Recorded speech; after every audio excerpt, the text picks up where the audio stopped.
Jane McCoffang a contracté la tuberculose en 2009, mais en a été guérie suite à un traitement.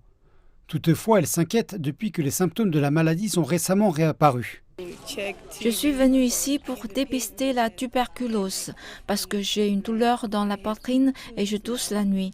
Cela fait 2 semaines que je tousse et que je n'ai pas d'appétit pour me nourrir. La clinique Meyerton en Afrique du Sud fait partie d'un projet pilote soutenu par l'ONU qui utilise l'intelligence artificielle pour effectuer des tests de dépistage de masse de la tuberculose. Cette application particulière a été développée par une entreprise chinoise d'imagerie médicale, Infervision. Ce que fait l'IA, c'est qu'elle lit la radiographie du thorax et est capable de reconnaître les différentes échelles de gris. Elle est donc capable de voir au-delà de l'œil humain. Une fois que le logiciel reçoit les images, il les lit et indique automatiquement où se trouve l'infection tuberculeuse, dans le poumon droit ou gauche. En quelques minutes, la radiographie de Jane McCoffang a été effectuée et les résultats analysés, confirmant ses soupçons.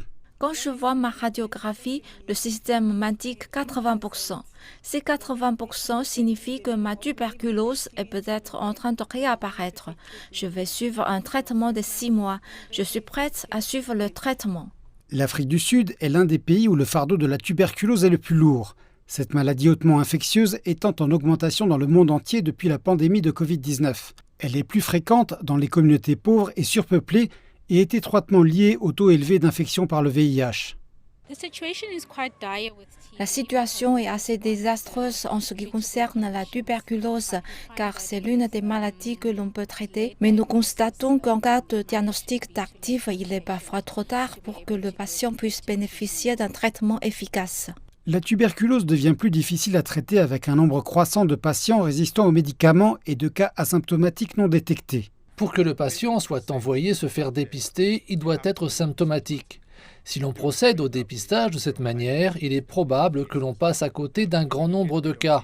Si nous voulons nous débarrasser de la tuberculose en 2035, comme le souhaite l'OMS, il nous faut alors trouver les millions de cas manquants dans le monde entier. La tuberculose est l'une des maladies les plus mortelles dans le monde, ayant causé 1,6 million de morts en 2021.